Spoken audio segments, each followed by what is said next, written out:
Hey everyone, it's Cheese. So first off, about the elephant in the room, no, Rocket League is not one of the 5 games on the list. It's just here for background. Anyway, so anyway, to clear things up as kind of a disclaimer before we start, today I'm going to be talking about games on Steam you can play on the potato that are generally like mint for lower end. I almost said commercials for lower end computers. What I mean by that is games where you can at least play on like pretty good settings on a potato. Most games like Rocket League, for example, you can turn down like every freaking setting in the game and like you can play it on the potato that way. But I mean, I don't want to do that. And maybe that's for you. I won't judge. But this video is going to be about games that are like generally meant for games that can be played on. Never mind. You get what I mean. Anyway, one more thing I wanted to include. I've played most of the games on this list on my old potato laptop, like personally, and they all ran smoothly, at least on like medium to high settings or so, as far as I can remember. And my current PC isn't necessarily high end, but it's not the potato, so just keep that in mind because obviously I recorded these gameplay videos on this PC I have now. And also these aren't in any particular order, so without further ado, let's go! So the first game on my list is Civ 5, and most of you already know how awesome Civ is, but if you don't know, I'll give you a brief overview. So it's the game I have the most hours on in my library, and if you look at the reviews on its store page, you'll see people with like hundreds, like even thousands of hours on the game, and its variety of gameplay and awesome replay value make it a great game. And one of the best parts is that, I mean, obviously I'm including it in this video because of this, but anyway, it runs pretty well on potatoes, and I don't believe I had it on the like very highest settings, but I was still able to maintain a pretty good frame rate even like on pretty high settings. One thing you want to consider though, is buying this game during a sale, because if you don't already have it, obviously, because it goes way down in price. I bought the game and all its DLC a few summer sales ago for around $12.50, and I think that's what they still price it when you buy it in sales today, because like the original, or I mean not the original, like without the sale it's around like $50 or something, so just keep that in mind.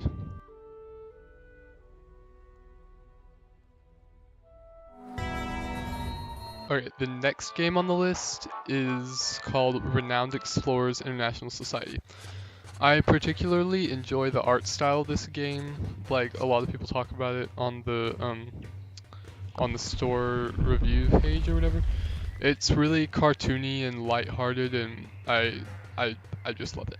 Anyway, it's a roguelike game where you basically have to explore a bunch of different places, and like you have these like battles along the way with the people in those areas for whatever reasons. But anyway, it involves a lot of strategy also, and the game is good for replay value because you can play multiple different ways and it can be a lot different each time, and it's surprisingly deep for what looks like a really easy game, and like what I thought was really easy, and I've had a lot of fun with it personally. So also, like, obviously why it's in the video, I don't ever remember like even like looking at the graphic settings at all in this game. Like it ran fine, and it's not high-end graphics obviously, but it runs on potatoes, so that's why it's here.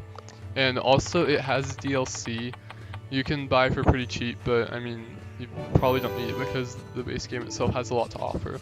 I never got the DLC, so I can't say anything about it. Alright, the third game on the list is Audiosurf. Now the first thing to mention about it is it's probably the most low-end game on the list.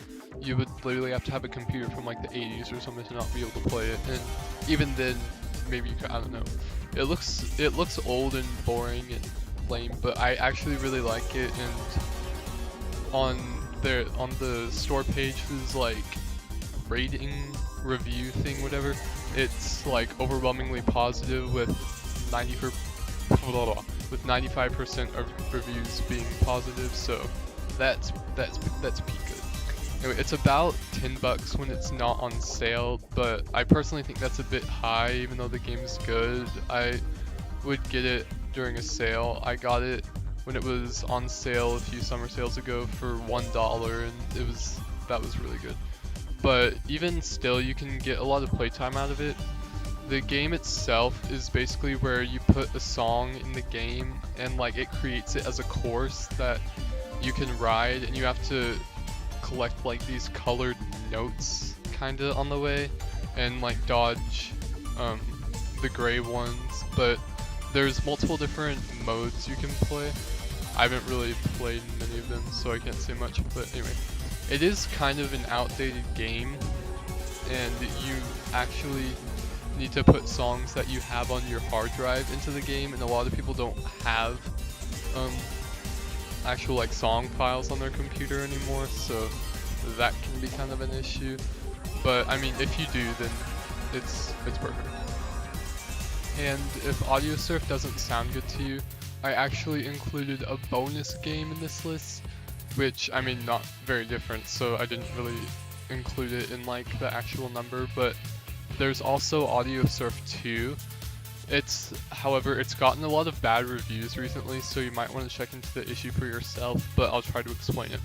So they used to have an option where you could use songs from a streaming service like Spotify or SoundCloud or whatever, like inside the game, so you don't have to have the actual files on your computer or whatever. And apparently that recently, like within the last few months or so, got taken away. And the developer claims they're working on it, but I mean, who knows if that'll get brought back, so that also is the same issue. The fourth game on the list is Knights of Pen and Paper +1. Now, this game is probably the least dense on the list in terms of content. However, I still like it enough to put it on the list, and at its core, it's really just a pixel turn-based RPG, but I love those, so I'm a bit biased towards it. Since its graphics are not like high-end at all, you don't need a good computer to run it. I mean, goodness, if you look at the game's system requirements, all you need is Windows friggin' XP or later, so that's good, right? Also, you need at least 100 megabytes of memory, so even if you're using your grandma's computer from like the 18th century or something, you can probably play it. I know they didn't have computers then, please don't, whatever. So there's really not much else to say about the game, it's pretty simple. But there's also a sequel to the game. Its name is, you guessed it, Knights of Pen and Paper 2. Anyway, I can't put it on the list as I haven't played the second one, so I don't know how good it is, but if you look on its store page, its system requirements are also pretty minimal.